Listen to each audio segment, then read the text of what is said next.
This is real good content. We should actually just drop this. I don't give a Cool. All right, we're doing this now. This is happening. Live and direct. Yeah. This is now happening. This is here. I'd like to start off with a little music, you know. Vital. Yeah. Yeah. Absolutely. Right. Violence. No, I'm saying vital. Oh, okay. I thought you said violent. I thought you said violent. I was like, Sorry. yeah. Well, no. I was like, it doesn't have to be violent music, but like, It gets me hyped though. it doesn't. Yes. No. I do want to play something just mainly because I've had this album on repeat since yesterday. Okay. So I'm just like I just really want to play something from it because I love this By album all means. now. So What's the album? hold on. Oh. Okay. Wait, is this Wale's new? Oh my God, he dropped the album already? I just wanna see if you gon' lie, you gon' love me. I was getting bras way before I got the money. Honey. Since I've been a star, they don't love me. The ceiling got stars when the star got no ceiling. Stick it out, poke it out, stick it out, poke it out. Yeah, she got a little butt, so what? Big bag, she can show enough. Stick it out, poke it out, poke it out. Oh my God, said the bras, they thought I was done. Pick a side, and dine a jump. I've been letting things slide, they trying too hard. Cause I ain't left the city once to travel abroad, nigga. I'm back on my bar shit. Sticking a Honda Civic, we in the car service. I really just mind my business. Oh my God. You can't Let's really go. This Wale? I know Wale better. I know Wale better. He better do that shit. He better step into his shit. People been sleep way too long on my guy Wale, man. Okay, I just wanna see if you gon' lie, you gon' love me. Ugh. I was getting bras way before I got the money. I feel good. Honey, since I've been a star, they don't love me. Ceiling got stars, but the star got no ceiling. Stick it out, poke it out, stick it out, poke it out. Yeah, she got a little butt, so what? Big bag, she can show enough. Stick it out, poke it out, poke it out. Ooh, See, I told you, don't get me going. Yo, that Wale. Oh my God. Have you listened to the Wale album yet? Not yet. Oh, I was this moment years old when I found out that it actually dropped. Yes. Like And he I'm dropped very an album upset. yesterday. It was fucking amazing. I'm upset because Really good. I check Apple Music Friday mornings religiously, and I missed it because honestly, and the only reason why I might have missed it is because I've been stuck on Young Thug's new album. Okay.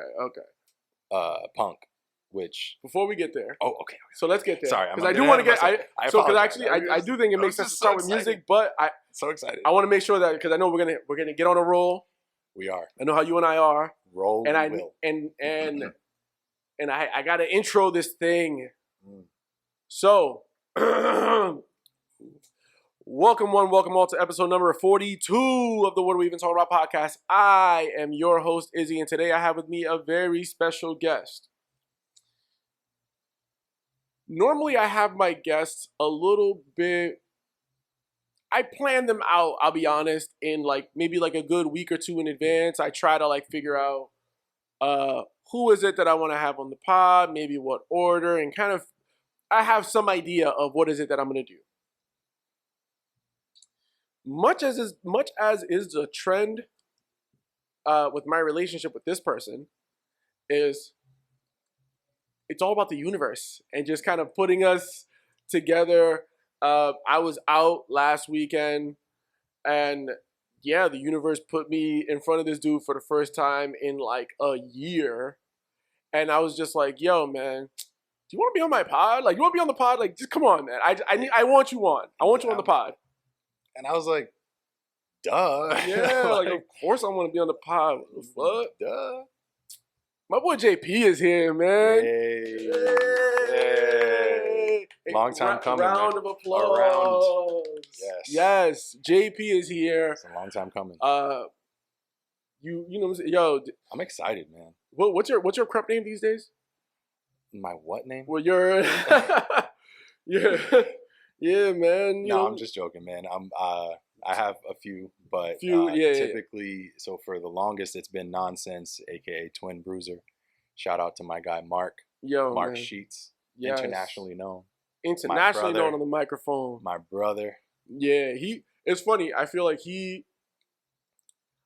I do put him in the same category as like kind of like how our friendship was when we first Yeah, met. Where like very anytime I see organic. Mark, yeah, it's a very organic friendship. Anytime I see Mark, there's never, because I don't think there's ever been like a formal introduction of just like, yo, Mark, this is Izzy, Mark. It's Right. one of those like we were just around each other a couple of instances. Yeah, you just knew. And anytime we were around each other, we were just like, cool. It's like, oh, yeah. It's like, yo, Yeah. it's that 90s kids friendship of just Yeah. like, you see a kid in the playground who you mesh with and you're going to play with. Y'all Yeah. are going to play together and we'll be cool whenever we see each other. Yep. But we don't got to hit each other up. Whenever we see each other, we're going to be cool. We're going to be solid. It's going to be fun. Yeah, and I don't think a lot of people know or understand that, like, so first and foremost, we've known each other for years. Yeah. Right? But it would never seem as though we've known each other for years because we're not really spotted? Spotted out. Okay. I don't know how to talk anymore. I would have thought spouted was a word because you were confident in that. I was very confident. I would have but let you say rock. Spotted. I would have Like, let you rock with we're spouted. not spotted out often. I'm going to say spotted out. Yeah. We're not spotted out often together, where like a lot of people who know us mutually wouldn't catch us in the same places very often. Yeah. However, when we first met, for the most part, again, it was very similar as far as like we were never formally introduced. We were kind of just like around very close knit people that we were both very close to, but like I called it a 90s style friendship. Yeah. When we were like first like getting to know each other, because we didn't exchange information. Like I don't even think we exchanged like socials. Yeah, no. Even It was just, then, like it took us a while to even.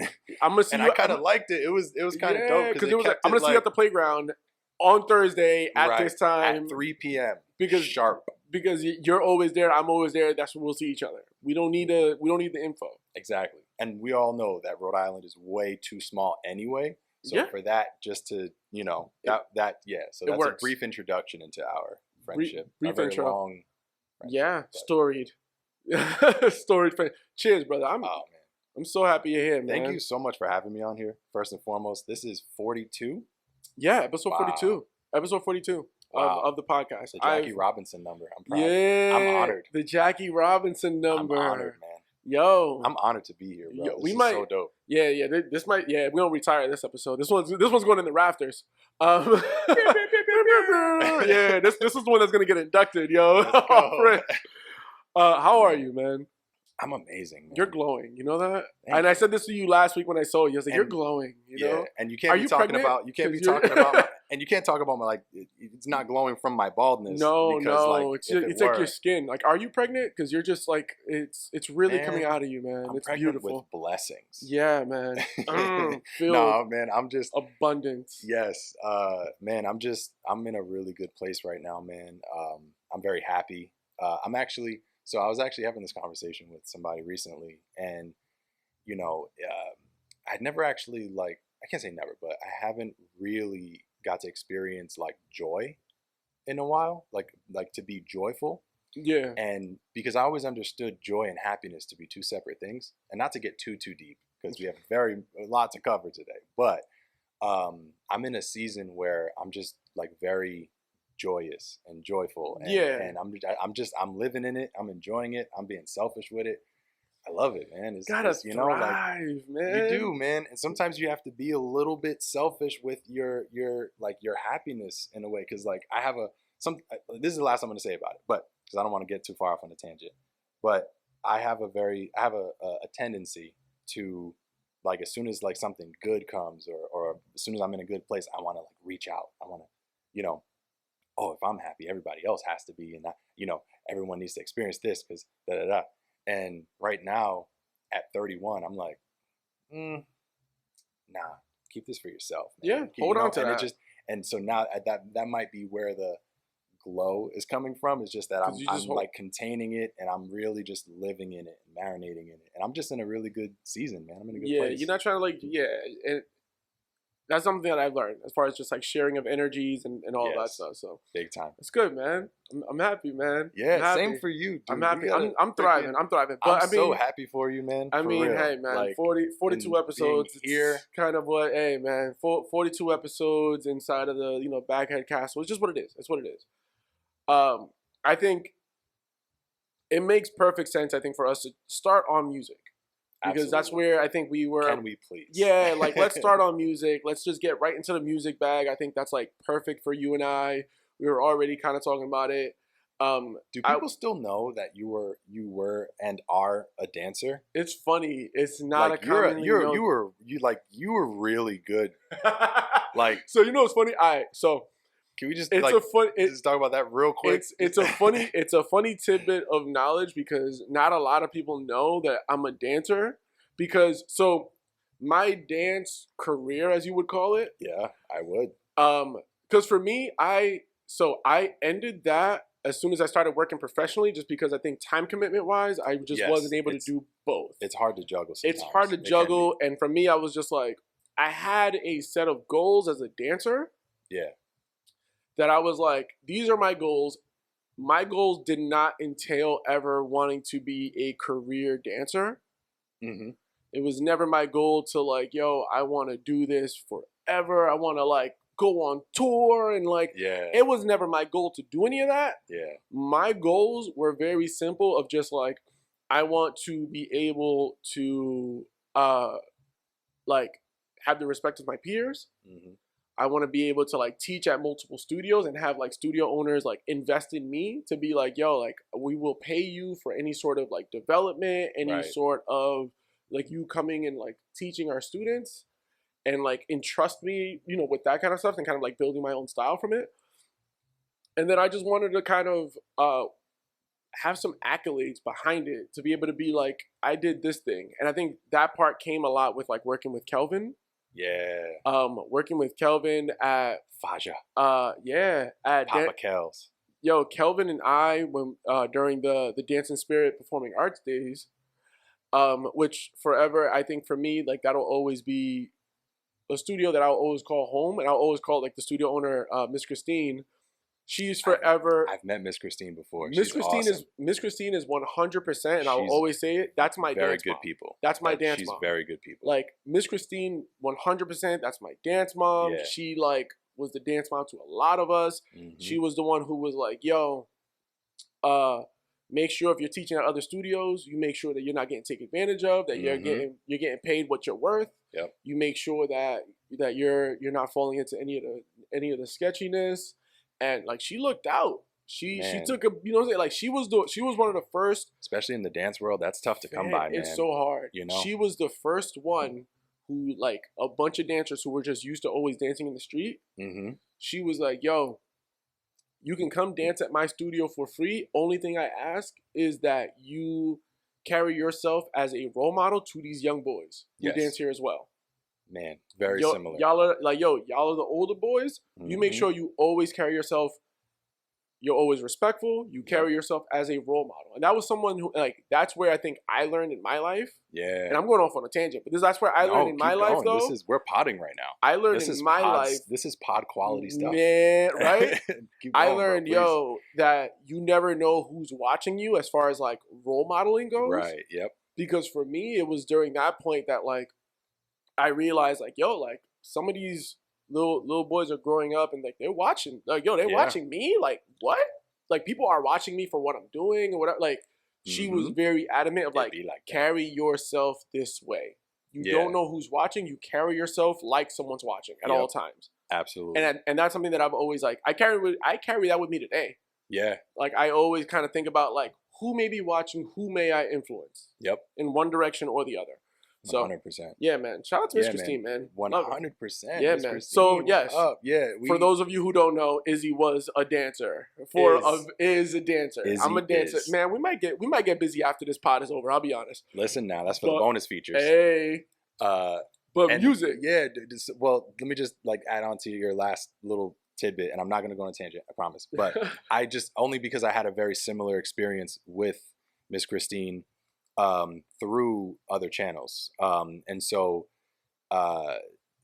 it was a very similar situation where, you know, we were street dancers primarily using Crump as our, you know, our channel, our thing, and although I'm sure she may not have understood it very well, which a lot of people still don't in 2021, but she created a space for us to be able to like really go in, and especially with that type of dancing specifically, it's very, it's a different type of dance style that you really have to like kind of be around to really understand.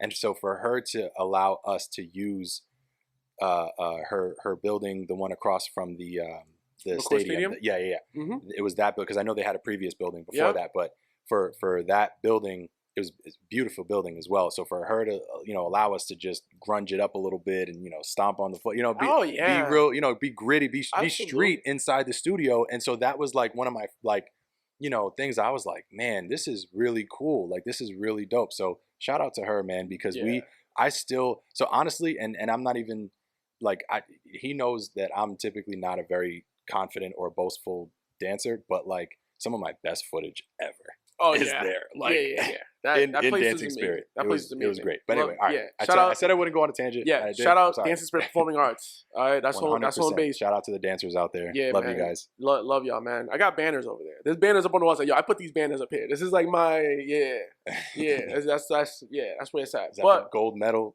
Yeah. Oh, okay. You know the vibes. Word. But getting into music. Yes, sir. We were just playing something from the Wale album. The Wale album is amazing. Yeah. You really got to listen. Did you get a chance to listen to the whole thing yet? Or?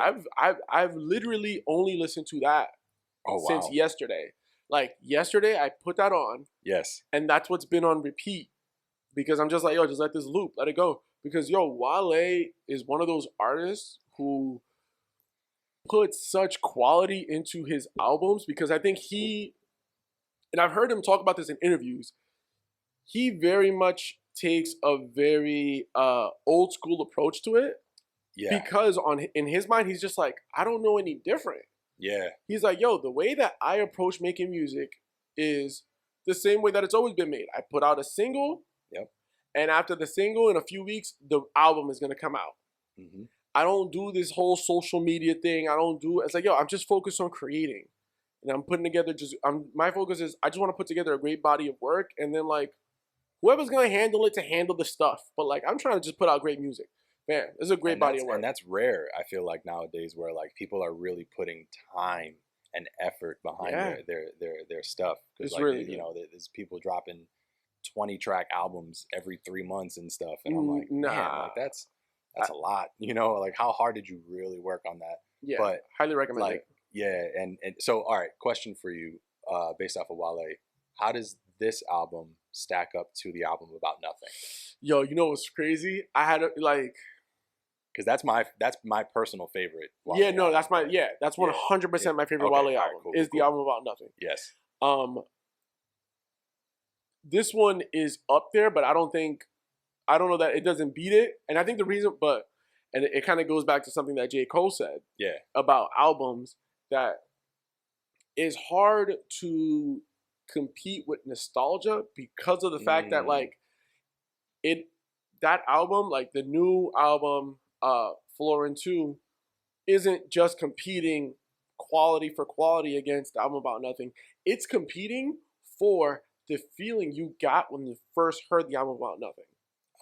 And it's competing with where you were in your life when you heard the album About Nothing. So for me, when I heard, like when that dropped and I heard the album About Nothing, mm-hmm. I was like at this space where it was just a lot of like free thinking, and I was just like, yo, like this is just an amazing album that's just about, it's like, yo, it's about nothing. It's amazing. It's just so great. It's literally like the whole Seinfeld series squeezed into an album. Yeah. And you're just getting all these different episodes. Yeah. It was amazing. How he paired that together is still like it was amazing. Practically unrivaled. Like that concept behind that album that's honestly what put me on to Wale, because I wasn't like a huge Wale fan before that, but that album was like, yo. Yeah, absolutely. So I think that's where like this one is great, but it's hard to compete with that one because it's also competing with how I felt when I first heard that one, and I'm just sitting there just like, fuck you, leave me alone. Yeah, like I'm just wilding. So that album was, this album is great. I highly recommend you check it out. I know you had mentioned the Young Thug album. Absolutely, I did. I've not listened to the Young Thug album. Okay. I have not listened to it yet. I heard that it had, I heard it was great. B, I heard that it had just a bunch of amazing features, one of which being a J. Cole feature, which I heard was good. Was it not good? It was amazing. Okay. I heard about the J. Cole Man, feature. it's And again, I was like, and that almost got me to the album. I'll be honest, I am not the biggest Young Thug fan. Yeah. Okay. I'm not the biggest Young Thug fan. So, and I think Young Thug is one of those artists where, very much like Wayne. Yes. Sorry, I'm saying yes before you even make. No, your point, because you know where I'm going. You know where I'm going. Much like Wayne, like his fandom is in the extremes. You either love him or you hate him. There is no middle. There is no middle on Young Thug. You either like fuck with his music heavily or you're just not a fan of it. Because that's how I feel like with Lil Wayne. People either like love everything Lil Wayne does or they're just like, I'm cool. Mm-hmm. So when it comes to Young Thug, I'm like, I'm cool. Like I'm not wild about him. And that's totally okay. Because you know there are certain songs or that he drops that are like major singles that are still an acquired taste. Yeah. Like you know, and so like I got really into Young Thug. Believe it or not, I got into him in like 2017. He dropped this collab album before collab albums were like the thing. Yeah. Because like now a lot of people are doing them. But back in 2017, he dropped an album with Future called Super Slimy. Yes, I didn't know about that. And bro, till this day, I would put that trap like sound. I would put that trap album against almost any trap album like from like the South type of trap. Like, yeah, you know what I mean. I would put that against like a lot of other stuff in 2021, and I'm telling you, it's. So as far as that goes, that's what got it kind of like opened the gateway, and then I just started like really like getting into because he's very much a music head. You can tell. Yeah. And especially if Elton freaking John asks you to be a part of his album. Yeah. Like, bro, that you know what I mean? Like that doesn't just come from nowhere. So yeah, I definitely, you know, I mean I can't say I like every single song he's ever done, but like from the quality of music that he's put out over the past couple of years, his So Much Fun album was great. Yeah. But this album is really dope because it's also different. And so if I guess if you're not like too familiar with Young Thug, if you're listening to this album, it is a little bit different. He kind of like changed up his sound a little bit. There's a lot more acoustics in this album. So somebody said something one time, and they said that it sounds like if Young Thug released an album. If he were to do MTV Unplugged in 2021. God, okay. Like, there's a couple songs on there that you're like, because he you know opens up about a lot of stuff that he hadn't talked about before. So this is like you could tell this is and even just from the artwork, like he's going somewhere, and he's also 30. So he's 30, so he's stepping into his, you know what I'm saying? Yeah, little callback to a conversation we had in pre-production. You know, yes, we're in our It's so hard too. Anyway. So I think that's such a hard thing to do. By the way, just a quick aside before we get back into music, it's such a hard thing to do when you're doing a podcast with someone, because I've had this happen, especially when it comes to like the guests who are really good friends of mine who I just haven't talked to or seen in a long time. We get into heavy conversations, and I'm just like, yo, we're gonna pod, and we need to be able to talk on a mic. We have to talk about stuff. We have to talk on mics for at least an hour or so. Yes. So that we can entertain people on their morning drives to work. 100%. So like, we can't get into these heavy conversations. Leave yourself enough time in the morning. Yeah. To leave your house and listen to the whole episode. That as well. So I'm just like, yo, we can't talk too much, but like we'll get So we'll get there. Yeah, we'll get there. So getting back to music, so I'll definitely have to check out the Young Thug album. Yes, definitely a good listen. Sticking on the music topic, Verzuz. Oof, one of my favorite topics as of recently. Yeah, as of late. So first off, did you see the recent Verzuz? Did you watch KRS versus Big Daddy? Yes, I did. I watched. So, and it's funny too. And I realized, like, because I watched it, and I'm just like, yo, this is totally like my just like appreciation for like hip hop history bag. Like, this is what like. I feel like I was watching a live museum exhibit. Yeah, you know, and the thing like the hip hop museum that just doesn't exist, unfortunately. But yeah, Yeah, there really should be You a know, hip hop there, museum. there needs to be a hip hop Hall of Fame because they have a rock and roll Hall of Fame, and we make a big deal Well, about, you know, like it's just. and I mean, yeah, and there needs to be like just a museum of hip hop. I don't know where you 100%. put it. The Bronx. I mean, you I know, mean, where yeah, it but started. where? All right, but where are you gonna put it in the Bronx? I feel like the Bronx is like, Well, they're it's they're working on some stuff right now. Yeah, They're working it out. Yeah, like the Bronx is like. There's just I'm just like, where would you put it? Yeah, Like, there's so much stuff already there. Yeah, that's what it is. Like, there's so much stuff. Like, have you seen how much space Yankee Stadium takes of the Bronx? Bro, that's the whole section of the Bronx. Like that. Yo, I think the moment that I realized how much space Yankee Stadium takes in the Bronx was, I think, one time I was in the Bronx, and this was like years ago, and I just happened to just be like out with family in the Bronx, and we just happened to like stumble upon it. I was like, wait, is this fucking Yankee Stadium? Like, yeah, you seen lights behind a project building. You're like, what the heck is that? Yo, like you just stumble upon it. I was like, yo, this place is fucking huge. Like, this is a lot of real estate for the Bronx. Yeah, it's excessive. So, yeah, and I also felt the same way about the Barclays Center. The first time I saw the Barclays Center, yo, I was just like, yo, this shit is really just in here. the middle of everything. Yeah. So I was just in Brooklyn earlier this year, and my grandmother still lives in the same it was almost like that scene from Up where you saw the house. Yep. And there's a bunch of construction around it, and it's like the big Barclays old buildings like right next. now. It's the Barclays Center. It's like the Barclays Center like around my grandma. My grandmother is in center court of the Barclays Center. Like, that's her house. Actually, she gets season tickets every year. You know. Yo. No, I'm just like, but yeah, man. Yeah. Anyway, it was really good. It was really good. I think that was like 100% for like hip hop heads. Yeah, man. It was definitely it was definitely good to get a reminder of where it all really came from. Like, yeah, we can attribute hip hop to like the late 70s and to the the Rapper's Delight and Grandmaster Caz and all those. But hip hop didn't really find its like home until these two giants. Yeah, it was like that era of artists that like took it and really ran with it and made it a thing. Because you couldn't come up with no gimmicks, yo. You had to really know how to spit, and especially, and like, in my opinion, I wish there was a three-way in that one. Like, I wish that would have been the first three-way verses with Rakim. Yeah, I would love to see Rakim in a verses. You know, I really do. Like, Rakim's on my list of people who I would love to see in the verses. Absolutely. And I think that's a perfect segue as far as people that we want to see in the verses, because legendary B-boy Crazy Legs from the Rocksteady crew was at, which I also love that they had B-boys on there, because people always forget that like hip hop is not a style of music. Rap is the style of music. Hip hop is a culture. 100%. And one of the elements of this hip hop culture is b-boying. Yes, it is. And so to have like Rocksteady crew, Crazy Legs on there was amazing. 100%.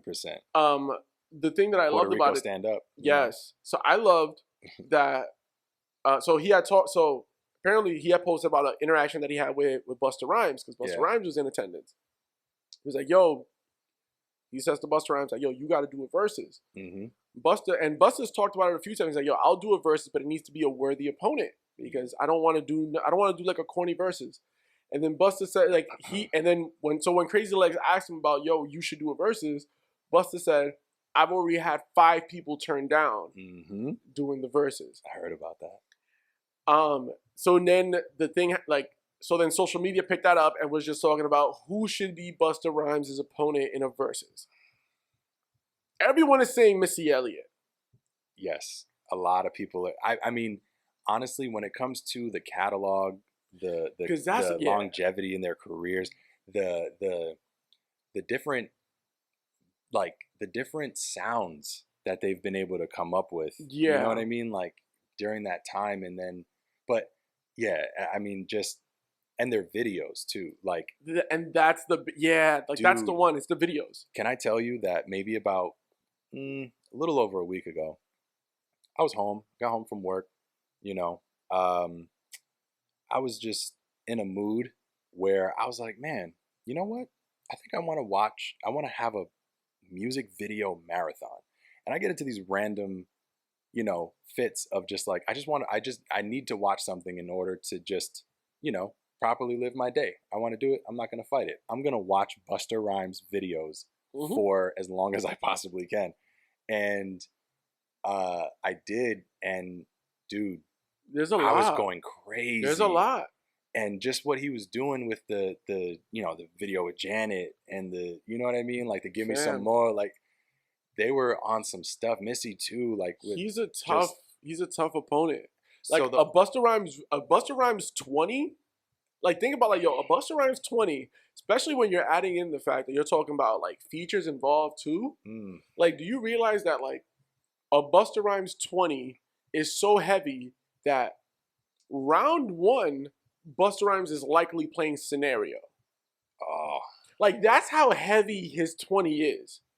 His 20 is, yo, I'm going to play Scenario here we go to start. Yeah. Like that could be my opening song. Man, that could be the song that he walks out to. Yeah, like that doesn't even like I could throw that one away if I needed to. Yeah. Like I could throw it. So Wow. he is a very hard, and I think God. he said in interviews that like he was like, yeah, you know, some like viable opponents would be like J, M, which for me, I'm like, I don't know. So I don't know that I ever see Jay doing a versus. I'll be honest, and this could be my New York bias. I don't see anyone being able to beat Jay in a versus across the board. I don't think anyone can beat him in a versus. I don't know about beat him, but I would like to see a. Nah, you just can't. Yeah, I would. I mean, so my brother and I were actually having this conversation, and I think I forget if he said it or I said it. Either way, what came out of the conversation was Lil Wayne. Yeah, and you know what's funny? Because he has not done a versus yet. And you know what's funny? So Sammy and I, one day after we recorded the pod. Yep. We had been drinking. There was a couple of us here. I think like our boy Cootie was here, and was Bass here? Bass might have been here too. And we did that because we were like, yo, because he said the same thing. He was like, yo, if you did Jay-Z, like, yo, it'd have to be Wayne. I was like, yeah, but like, it's just not because with verses, you're factoring in features, there's just so much to factor in, and Jay just has too much to pull from.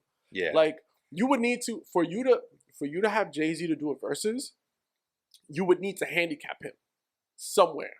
You would need to say either. Well, sorry, go ahead. No, I was gonna say you would need to say as far as handicapping him is, yo, you can only do stuff from like the start of your career to the Black Album because that's when you retired. You can only do that first leg because that's tough, right? But there's so much even after the Black. But then imagine if you were like, you know what? You can't do anything. You can only do from Kingdom Come to now. Then it's just like there's still a lot. There's a lot. All right, you know what? Yo, you can only do features. Because when I did the thing with Sammy and I pulled out like the Mariah Carey feature or the Maya joint, it's just like, yo, this like, bro, it's tough. A lot. It's hard. It's hard. It is, man. I do think Wayne is definitely one of those people who could give him a run for his money because he has a lot to pull from as well. 100%. And the thing is that around the time where Wayne, I think this is either Carter 2 or Carter 3 Wayne, where, and I'm sure you've heard about this, where he actually rhymed over the Show Me What You Got beat. Oh yeah, I remember that. And he had talked about it on Drink Champs with Nori and was saying that like that, you know, Hov was like pacing. Yeah. When he heard that, he was like, yo, I needed to take a moment to, you know what I mean? And so I think just that one scenario alone dubs Wayne the only person that could potentially like slightly keep up with the weight of each song, because it also is a generational thing too, because like he you know, Hov was Hov when you know, Reasonable Doubt dropped, and then he just kept hitting us with slammers and back to back. And the thing is too is that Hov has always been Hov. Like and I think that's where like when people would say, yo, Jay versus DMX, it's like, yo, DMX back in the day that would have been okay, but because the thing with DMX, rap battle and whatnot. Because the thing with DMX was from a quality standpoint, DMX could 100% hold his weight against Hov. Absolutely, without a doubt. The issue with DMX has always been though that we just lost so many of so many great DMX years Mm-hmm. to the demons that he was battling. Right. And because in we peace, lost, man. and rest in peace to DMX. Rest in peace, Earl But because Simmons, we bro. That one lost hit so deep. many of those like great years of just great DMX music, Mm-hmm. it just doesn't match up to Hove, who's literally been nonstop and like forever relevant. He's just like the greatest of all time. Yeah, man. And man, it was. Man, I think that's the. That's the one. But I think, but that's getting away from Busta Rhymes though. Busta but Rhymes, I think you ain't Busta safe. Rhymes. We got to figure one out for you. So actually, I mentioned this the other day at work, and I said, all right. So if we're talking about just like songs, like catalog around somewhat around the same time, like the weight of certain songs, the cultural impact, just the slappers, the collabs, you know. Say it. It would be interesting to see him and 50 Cent go back and forth. Huh? I wasn't thinking that one. It would be interesting because he also hasn't done a verses, and people forget the cultural impact of when 50 dropped. Fam, no, 50 has a lot. Oh man, 50 has a, and the funny thing was too, because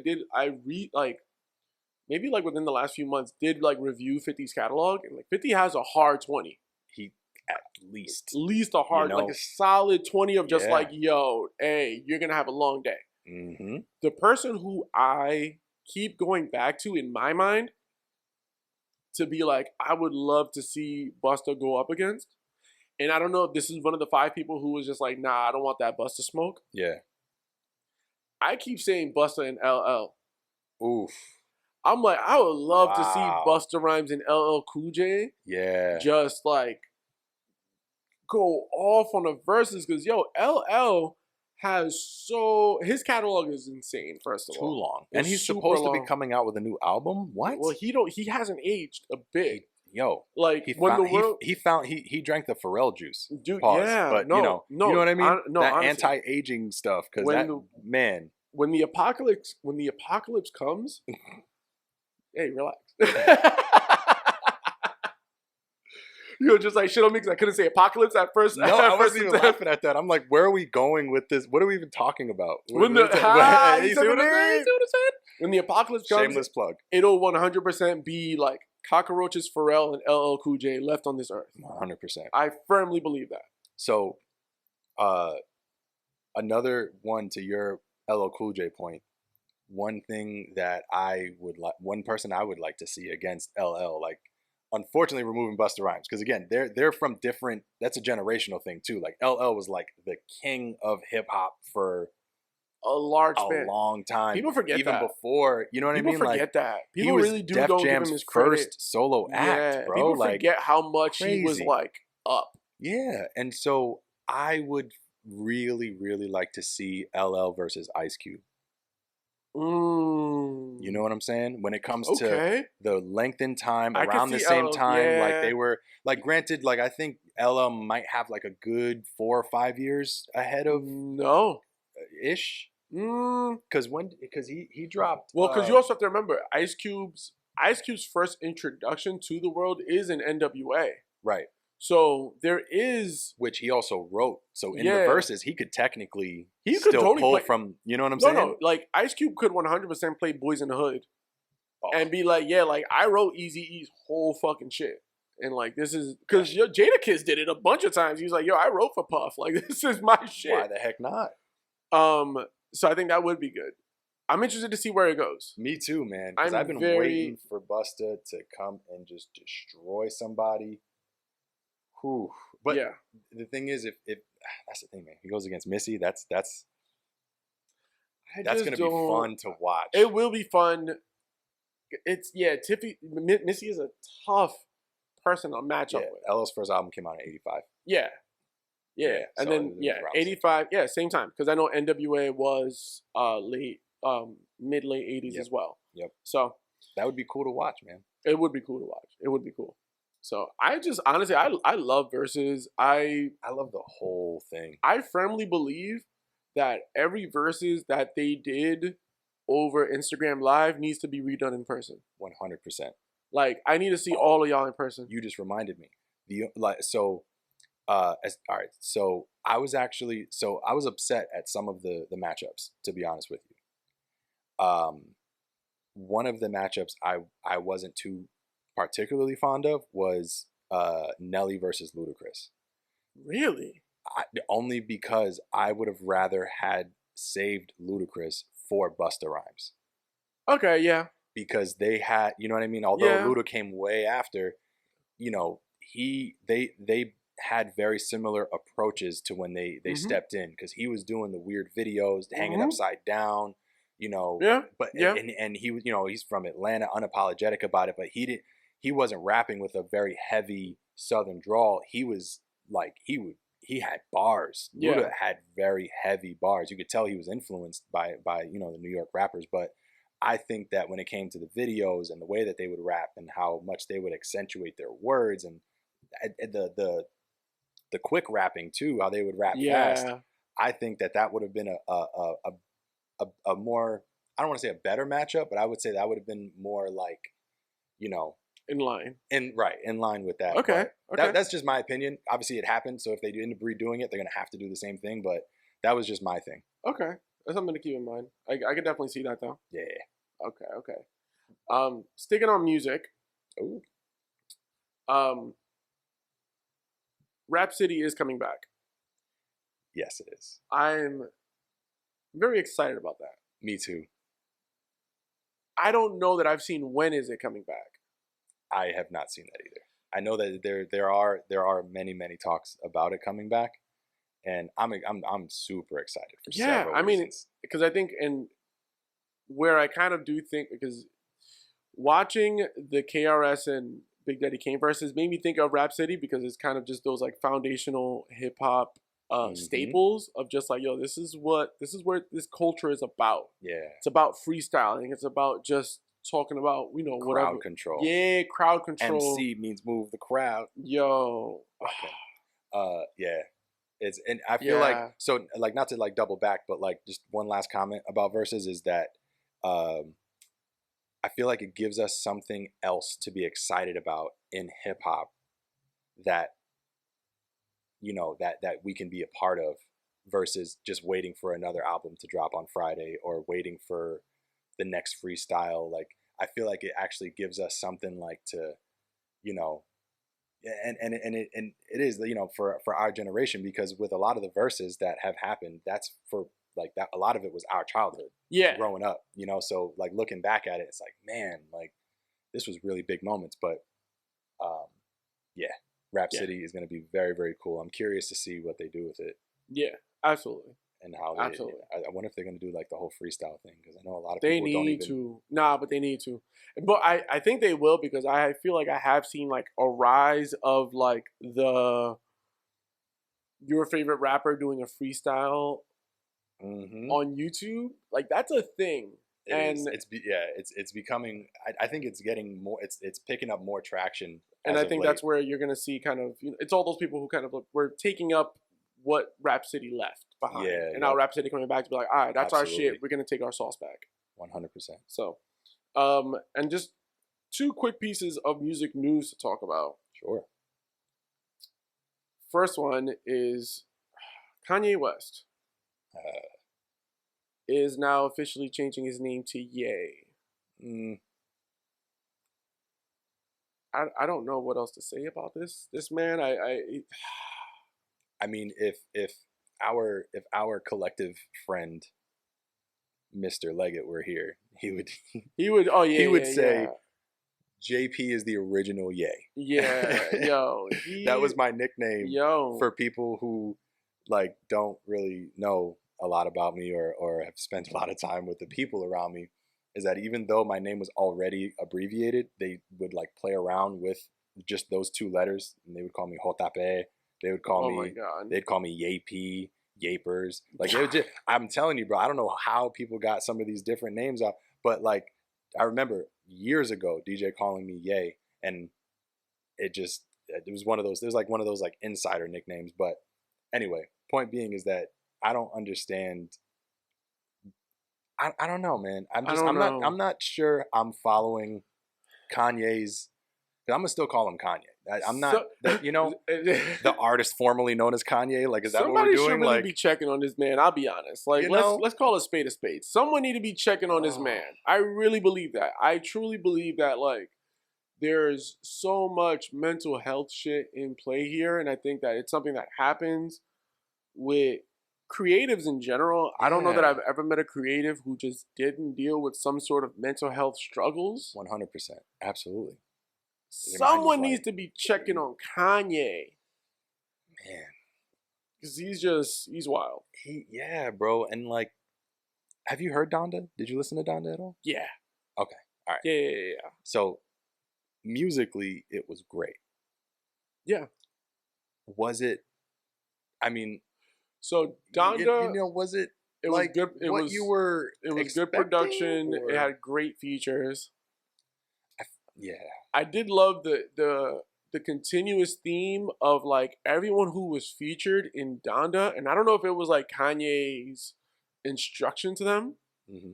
If it was his instruction to them, then I will say Kanye's a fucking genius for it because I did love this continuous theme.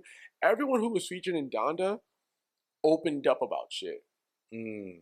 Everyone featured in Donda talked about some very vulnerable shit. Right. Whether it was West Side Gun talking about beating some charges, Mm-hmm. or Fabio Foreign talking about when he was locked up and like the people who looked out for him Yeah. while he was like incarcerated. Like it's kind of like like these motherfuckers is getting real vulnerable on this Kanye album. This album, man. Okay, like if Ye said, yo, I want you to talk about some like real life shit on here, Yeah. and this ain't just I want you to ride the beat and like spit some fire shit. Like, nah, you gonna open up and spit some real shit.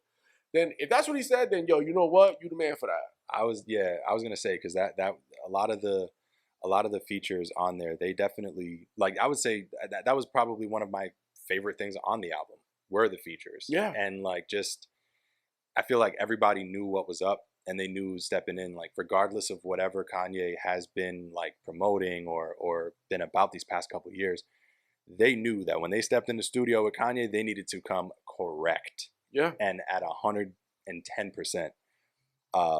And yeah, I mean, sonically, it's just it is a beautiful album sonically. Yeah. Yeah, I mean, it's just, I don't know, man, with him changing his name officially to just Ye, I wish it would have come earlier in his career versus later. But I mean, then again, it could be like a Slim Shady Marshall Mathers type thing, like where it's like, you know what I mean? It's a multiple. Who knows? We'll see. And then our last music topic of the day. So because this is not a music podcast. No, not necessarily, but but we're both very big music enthusiasts. Yeah, this is gonna be one for the books. But last music topic, Lil Boosie, and this is actually one that came today, is just angry at the trolls. I don't know if you. So I doubt you've seen it, but he like tweeted out some old hateful shit. That About doesn't surprise me about Boosie, though. it doesn't. He's been, It doesn't. you know, It really he's been doesn't. pretty- I think his main hate is definitely for Lil Nas X, Oh God. and it was him, Oh, man. and like, I'm not gonna fully go into details of what he was saying, but it reminds me so much because I saw someone made like the perfect analogy to it of like what Lil Boosie and Lil Nas X's relationship is like. It's like the Fairly Odd Parents, right? Where the dad from the Fairly Odd Parents just like he assures himself that like, yo, Dinkelberg is his sworn enemy. The dad from the Fairly Odd Parents, like Dinkelberg, right? He assures you, yo, Bro, Dinkelberg that's is my hilarious. worst enemy, and Dinkelberg is completely normal about it and just Yeah. doesn't care. Yeah. That's 100% He's Boosie just and Lil mowing Nas his X. lawn. He's over just mowing here. his He's lawn. Just doing He's- his thing. He's just doing his thing over here. He's just like, trimming his bushes. hey, how's it going? That's Lil Dinkelberg. Nas X and Lil Boosie. Like, yo, Boosie just gotta, I'm just, yo, stop. Just leave these kids alone. Leave him alone, fam. Man, let people do what they decide to do. Why you gotta Just let him do be it. mado about stuff? Yeah, so, He gotta chill. He definitely does, because he be saying some stuff. yeah, he do. Wild. He do. So, that's it for music. Holy shit. Yeah, sorry about Yeah, that. We took you on a quick journey. Yeah, we took you on a ride. Yeah, man. I'm glad y'all still here. Yes. So moving on, right? Let's get into sports. Predominantly speaking, because there's really not a lot of sports to talk about right now. Basketball season has started. We'll update on that at some point in the future. It's the Lakers are fucking collapsing already. It's pretty fucking hilarious. Look into that. Football season is going. My New York Jets are trash. No surprise there. And I'm a Jets fan. Yeah. Okay. You don't hear that often, especially in New England, especially someone from New York. You know, I'm a Jet. Yeah. You just don't hear that often. Yeah, I know. I'm a little taken aback, but I don't. I've decided I'm gonna ride. Your choice. I'm riding with them. That's until, fine. Like Please maybe my grandkids will see them fucking win a championship because I sure as hell won't. You might have to put great in front of that, but that's okay. That's great. We'll let her rock. We'll let her rock. I'm just talking shit because I actually don't like closely follow sports necessarily at all. All right. Well, you know what? All right. We're not even gonna get into that then. I'm a nerd. Okay. Like, you know, okay. like I know I dance and stuff, and that's cool, but I'm a freaking nerd. Like I was just never like a huge. Sure. I mean, I know the important stuff. I know the important people, but like, so then if you're on the podcast again, we'll add in like an anime segment. We'll figure. All right. Well, we'll get there. Look. See now, this is not a. Don't get me. Hey, you better. All right, you but better holster your weapon. Holster your anime gun, soldier. What I do want to talk about as far as sports goes, yes, is Jackson Mahomes. This I did hear about. So, for those of you who don't know, Jackson Mahomes is the a lot less popular brother of one Patrick Mahomes, who you know as the quarterback of the Kansas City Chiefs, worth $500 million. That's a lot of money. It's a lot of money, which is insane. Jackson Mahomes is, for lack of better phrasing, he be bugging. He be bugging. So why was he in the headlines this week? So first off, the first time he was in the headlines was after a Kansas City Chiefs loss. I think it was to the Baltimore Ravens. Mm-hmm. He was seen pouring bottles of water onto Ravens fans who were mocking him for his brother losing the game. That I didn't hear about. Yes. So that was like the first thing. So that was like the first time that he was like put on my radar. It was like him pouring, water and stuff and whatever. Violent. My thing was just like, if I'm Patrick Mahomes, I'm like, man, can you fucking chill? You look like me. Right. Like, bro, we're practically the same person. Like, yo, fam, do you not realize you look like me? Like, you gotta chill. We look too much alike for you to be bugging like this. Dang, man. How old is he?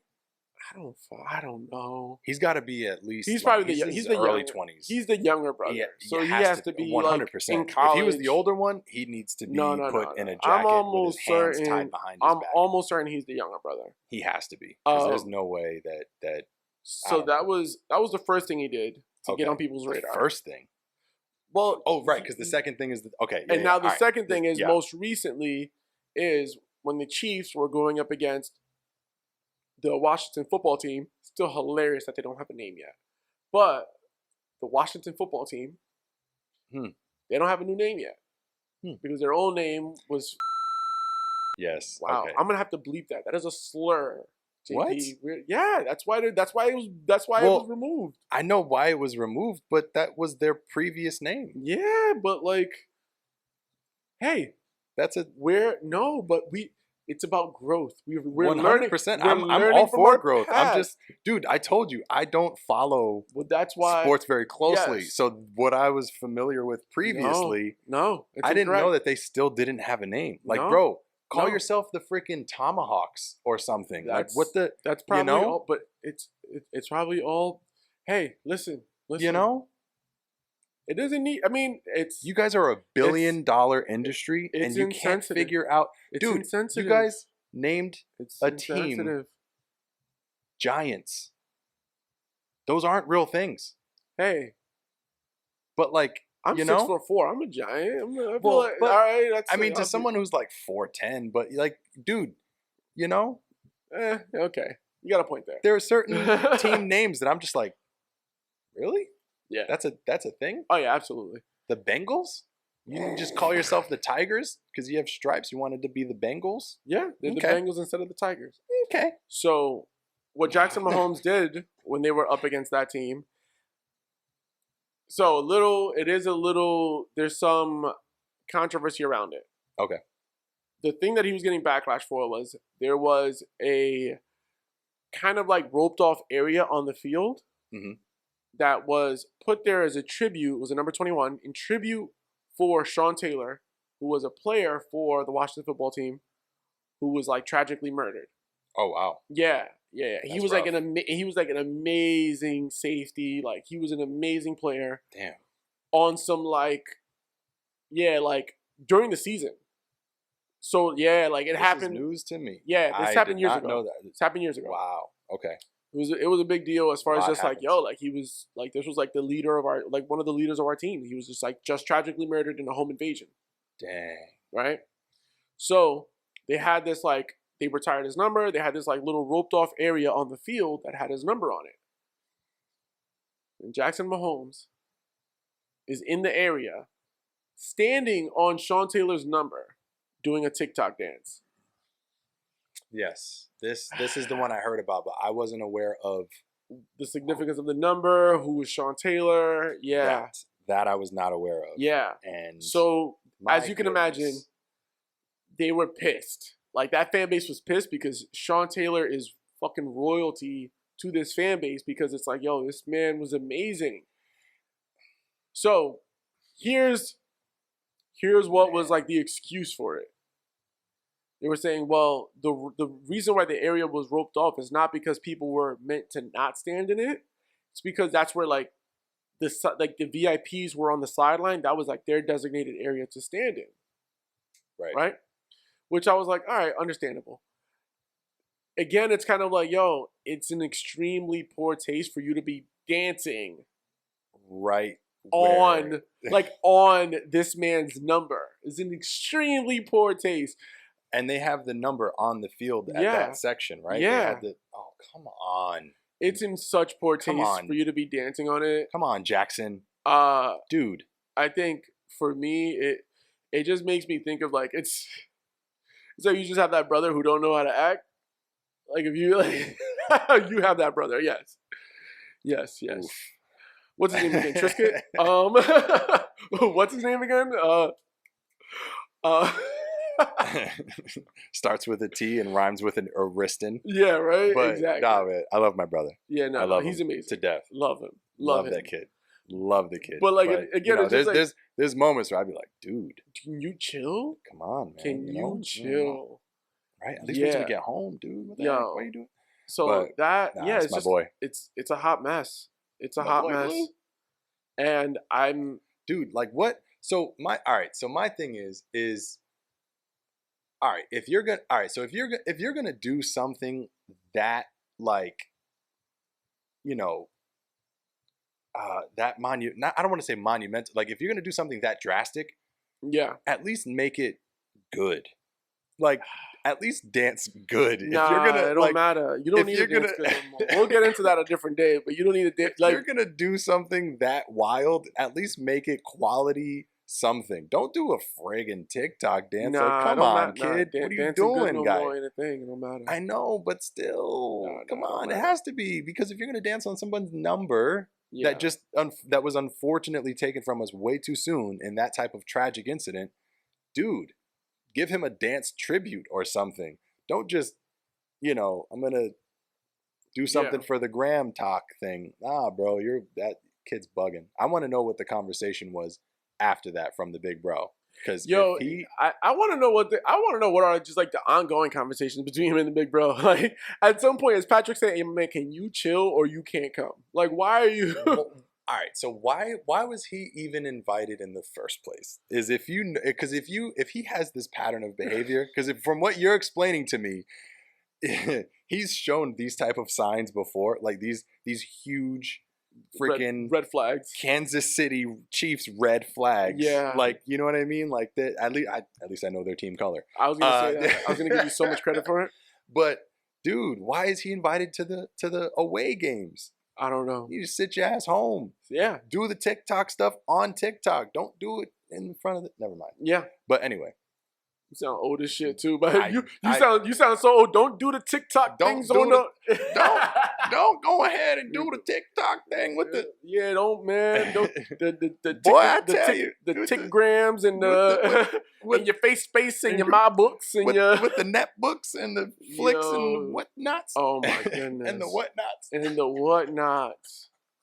All right, All right, so let's regroup getting here. into let's bring it back. What have we been talking about? What are we even talking? What are we even talking about? 42. Yes, 42. So getting into the TikToks and the migrams and all that stuff. I just thought about it.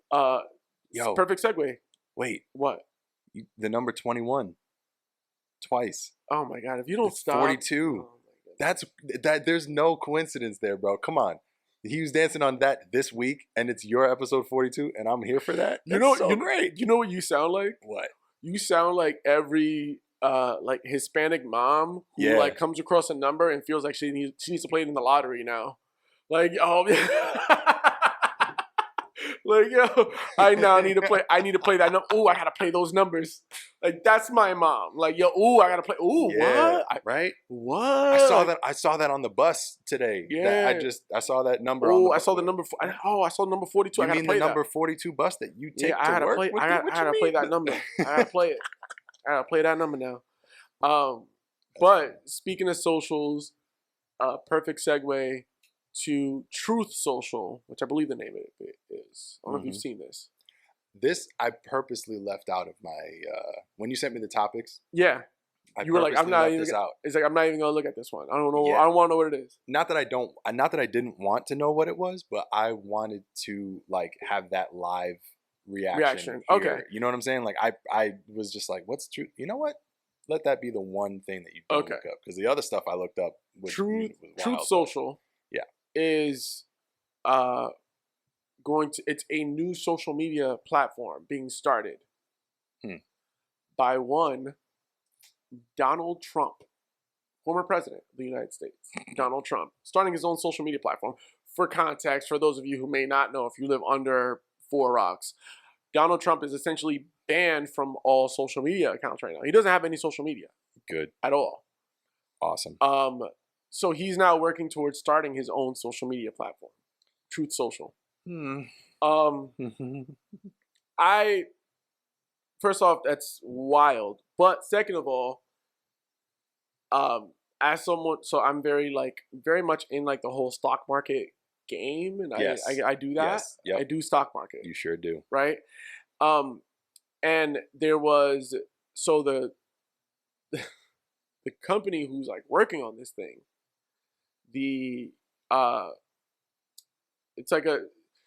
it's a SPAC. It's a whole thing. I don't want to get into like the full details of what it is. So I'll just say it's the company behind Truth Social, behind Donald Trump's thing, fucking exploded in value in the stock market. Oh god. Just being backed by all of it. Like, no, I'm talking about like it. I saw it, like, I think it like opened up at like $10 per share. And it like exploded to like $175 a share. Wow. In a day. That's exponential growth. Yeah. That's crazy. I'll be honest. And it's funny too, because I do have some friends who are like not at all Republicans. I don't really fuck with Trump at all anyway, but they were like, I'm gonna make money on this. Well, I mean, yeah. America. So, America. You know, Fuck like, yeah. why not? So yeah, like a But lot of that's- people, pouring money into it behind that man's Great. name. So he's starting his own. That's Yeah. my goodness. Truth Social. Wow. So do with that information what you will. I Listeners. will. I have a lot to. Do- I have a lot to go. You're giving me homework. Yeah. Do with Because that I need to information what find you will. I mean, granted, I don't really have as much of a presence on social media as I used to. Like, you know, occasionally I'll re-download, check the temperature, and then immediately remove it from my phone. But you will now have another But- platform to check temperatures. Huh? You can be a truther. Um, I don't know if that's what they're gonna be called. More than likely. I feel like it'd be Because everything else aside from, actual truth is allegedly fake news according to our former, guy. Yeah. I won't, that's a whole other. Our ex. You know what's wild about that is that he got an invitation to the wedding. Like he treated the inauguration as a bitter ex getting an invitation to the wedding to the one that got away, and he didn't show up. He didn't show, bro. He wasn't like the first president since the presidents were able to be presidents to ever do that, or yeah, was no, he was he was the first one to not be. I mean, I guess that's something to be known for, but dang, bro, you're that petty. Sheesh. Yeah. Sheesh kebabs, man. Like, come on. Sheesh kebabs, indeed. That dude, that guy is something else, man. I tell you that. Yeah. So anyway, we'll see. More to come on that. Moving forward, I don't want to talk about that. Blender full of Cheetos. I'm all set. Yeah. More to come on that. Yes. On to nerdy shit. On to nerdy shit. Oof. We had a lot of great trailers. A lot of great trailers to talk about here, folks. So before we get into that, are we able to break really quickly? Yeah. Okay. You gotta go. You gotta go to the bathroom. No, I gotta make a phone call real quick to the toilet. Yeah, you're right. I gotta do that. And we're back. So, a lot of great trailers.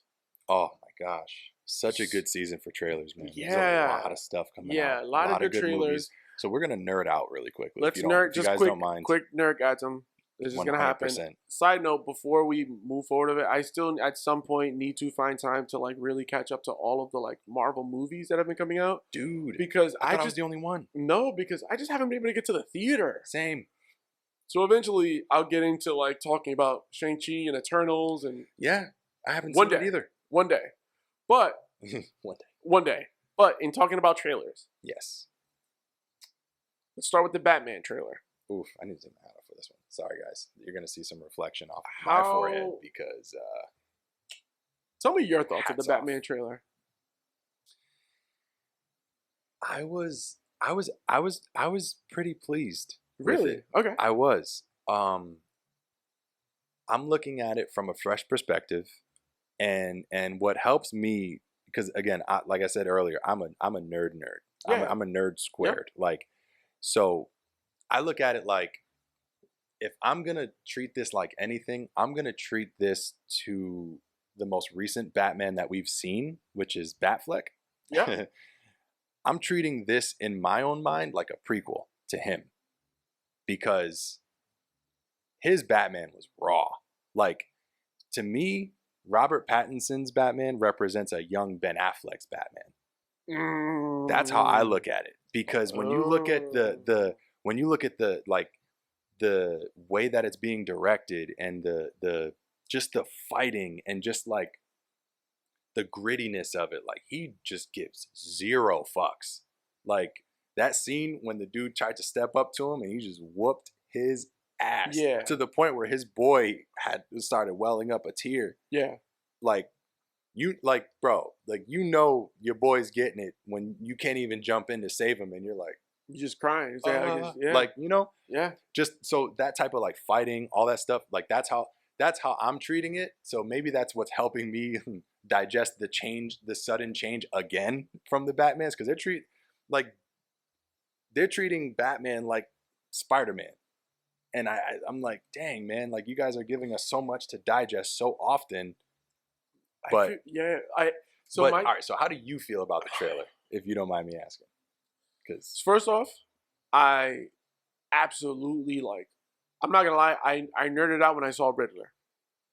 When I saw that, we were getting the fact that we're getting the Riddler, because I do think that oftentimes when it comes to Batman, the default is we're gonna give you Joker, because that's that's the one. It's the But I'm nah, they're giving us Riddler, which I was like, Yeah. okay, which we haven't seen in a Batman movie since what? dude. Jim Carrey. Yeah, like it's been so long since we've seen Riddler in a Batman movie. We've gotten him in Gotham, Mm-hmm. but not in a Batman movie. So that's Right. where I'm like, I'm Which super excited. whoever played him in Gotham was Oh, great, amazing, amazing. But So, yeah, no, I know what you I'm mean. excited for that. I'm Me excited too. for that. I think I feel like he's still I feel like they're kind of somewhat taking like the Nolan approach with how real they're able to make some of the villains, because some of these villains are like legitimate, like because certain serial killers in real history have left like clues or certain call signs and signs at, you know what I mean, like weird shit. Well, I think that's So I the feel like they're beauty able of to, like- Batman, though. The beauty of Batman and kind of like how real you can make Batman is because of the fact that like these are all people. There are no Yeah. superpowers in this. Right. Yep. Like Batman is a dude who's like an extremely trained martial artist with a Yeah. lot of access to and a lot of mental health issues. You know what I'm saying? Like way too much everyone, money. like everyone is like these are all real people. Real people. There are Yeah. no superpowers in this, so that's where Batman Yep. is always able to be way more grounded than everyone else. 100%. My thing about Robert Pattinson as Batman, where I'm like, is when I saw him as like, I think he's fine as Batman. Right. It was the transition. I'm not sure that I'm a fan of him as Bruce Wayne. Because what you have to remember is, yes, Batman is all of these dark things, but Bruce Wayne at his core is still this wealthy socialite philanthropist. Yeah. It's kind of Playboy. like, yeah, like Yeah, Playboy. Like that's like Bruce Wayne though. So It it's like is. I love Robert. I do love Robert Pattinson as Great Batman, actor. but I'm not sure that I'm sold on him as Bruce Wayne just yet because when they showed him as Bruce Wayne, you're seeing him with the longish hair, Yeah. and I'm like, that's not Bruce Wayne. Yeah. Like You that doesn't look like Bruce Wayne to me. That doesn't That doesn't tell me. That doesn't say Bruce Wayne. Yeah. Because when you saw Affleck as Bruce Wayne, it's like, yeah, that's Yeah. Bruce Wayne. Well, so to your point, yes, 100%. And I think that one thing that we're forgetting is that we've never actually seen Batman this young as a Yeah, you know what I mean? not Like, in the movies. if not in the movies, like in Gotham, you Yeah. saw him as a kid and he 'Cause grew you- up into yeah. into the shits. But even then, he was still like a freaking like a preteen still. Like they were Yeah. trying to make him a little bit older than he really was. Like in what was it in Batman Year One? Yeah, He was, I think, like 25 when he finally comes back to Gotham and was like, all right, I'm gonna try this shit out. Let's see what's going on. And because we're getting deep. Sorry, this this is is a like deep cut. real nerd. Some you nerd shit. mentioned Year One. That's a deep cut. But so in my opinion, that's where I feel like they're building this foundation on, because you saw the Year One impact on Batman Begins. Yeah, Because Nolan definitely pulled some stuff from that, which they have an animated movie about. Which low key DC animated movies are like, oh, amazing. bro, some of them are Amazing. better than the actual real movies. But the so for Pattinson, he's still coming back from like, fucking around with Ra's al Ghul. Yeah, He's just fresh back into Gotham. Like, what's going on? So I think that, in my opinion, I think it takes time for him to get into the dual life. I think this is a movie where we're going to be able to see where he's able to try to balance that shit out and to try Yeah. to channel that darkness that he's feeling because the thing is, he was a regular person yeah, when he watched his parents die. So now he has to try to take that, channel it into some vigilante, and then because if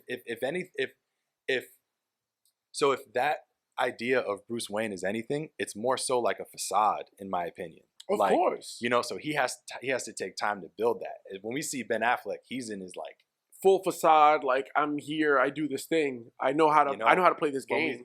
when we see Clooney, when we see Kilmer, like Keaton, even all these guys are a little bit more of a. Of course. They've already given us the mature Batman, or at least fast forwarded that. Sorry, I talk my hands a lot. Fast forwarded that a lot, but with this one, he's like, he's young. Yeah, with the shits. he's not there he's yet. Spry. Yeah. So I think that's the only part that I'm like we'll see kind of how that part comes together. I can't wait. So yeah, no, I'll definitely be watching it for sure. I Yes. definitely see myself like watching that Yeah. Absolutely, that's gonna get my money. 100%. The other trailer was the Flash trailer. I've not seen it. I haven't. So is there like a personal reason why you? No. You just hadn't gotten around to it. No, I didn't know about it. Oh, I just didn't know about it until I saw that you put dude, it. so- You like so- suggested it. Is it a movie? Is it a? Yes. It's so pretty much what so DC Their the universe. their universe. What DC as a entity does every year, they call it the DC Fandom. Yeah. And so they host like this thing where it's almost like an expo or like a Well, I know about E3 that. Comic-Con type stuff. Yeah. Where they host their own thing, and so that was done literally like maybe a week or so ago. So Yeah. it was very, very recent. So it's not like it's been out for weeks that you're like So is it super a? late on or anything. It just came out. So is it a Flash live action movie? Yes. Okay. And it is the exact same Flash from the Justice League. Okay. So it's what's it? Ezra something. Ezra Miller. There we go. Yes. Okay. And I so did like they're- him as Flash. Me too. I was a fan of him as Flash. I think the only, well, first off, I liked him more as Flash in the Snyder cut of the Justice League Amen. because I think in the Snyder cut of the Justice League, where you see him with, Everybody. well, no. What is her name? The beginning, his love interest. Why am I? Iris. Iris. You see him Yes. with Iris West. Seeing that interaction, and you're kind of just seeing him as like just who he is.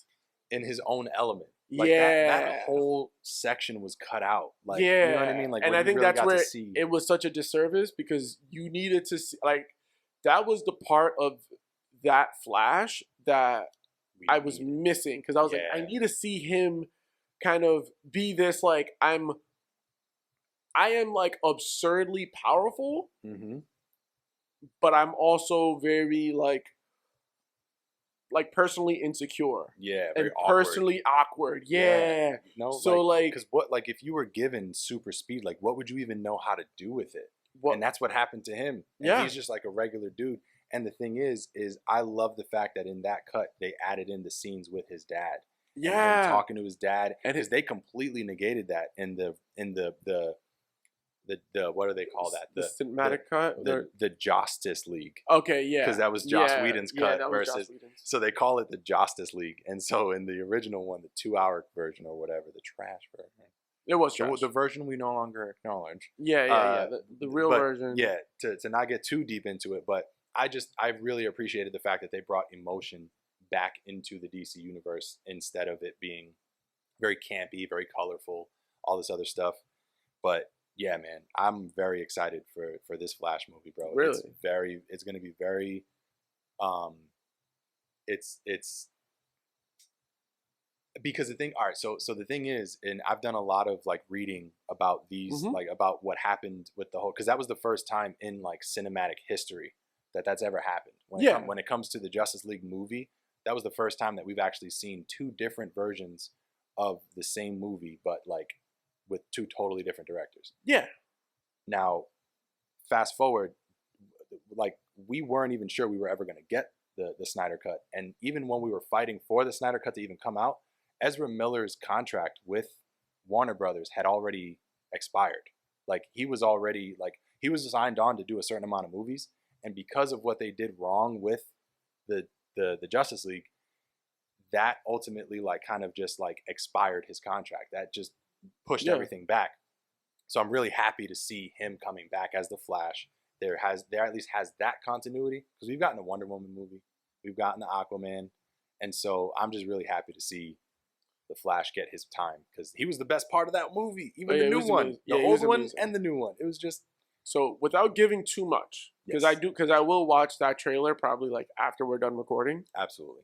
Because because when I saw it, I was just like, is it like the Flash trailer for like another season of the show on the CW? Like I didn't know what it was. It's a real deal Holyfield, man. Did they get like? Are you seeing like what story arc of the Flash is it gonna be? Is it like Is it the Flashpoint paradox? Oh my God! He's asking me questions that he told me not to answer. Yo. He said, I don't want you to give Oh too much my- away, Yo, But All right. if I don't answer Okay. So I mean, If it were so how else would you do a Flash movie? In my opinion, like you know what I mean? It would have to be the Flashpoint Paradox. It would have to be. That's his Yo, biggest arc ever. Yo, oh my goodness. This is also me just 100% showing my fucking nerd boner here. But yo, Oh my God, get out of my head. Flash, Because I was gonna say that, yeah. but I didn't want to make 'cause it I'm weird. like, yo, so the Flashpoint Paradox Nerd boners. That's gross. is honestly, it might be my favorite story arc of comic book history. 100%. Like it's up there with Marvel Civil War for me. Yes. The real Civil War. Yeah, by the way. yeah. The comic. The comic Civil War, not what we saw. Like So- the cinematic version of Civil War was amazing, but the comic Civil War was like just way more in depth and a lot more going on there. Absolutely. So very quick rundown of what we're talking about. If you're not, The Flashpoint you've Paradox? probably already turned the channel or No. paused. I've learned When it comes that to this type of deep nerddom, to kind of get like everybody caught up to speed. So pretty Flashpoint Paradox, pun intended, caught up to speed. Yes.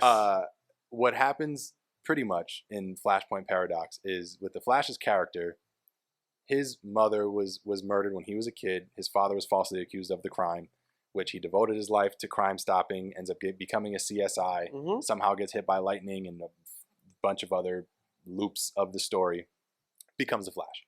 So once he gets that type of speed, he finds out that he can go back in time, messes around with time, and then goes back in time to potentially prevent his mother's death, which ultimately leads to the end of the world. Yeah. And a lot of different timelines and a lot of different things come from that specific thing. So that's what he meant by Flashpoint.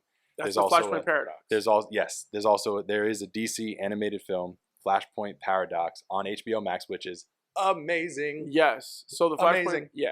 So and just to give a small, I guess just a small nugget of like what the Flash going back in time and saving his mother did as far as like the larger scheme of things. Man, it fucked everything up. it threw everything off path, off kilter. Yeah.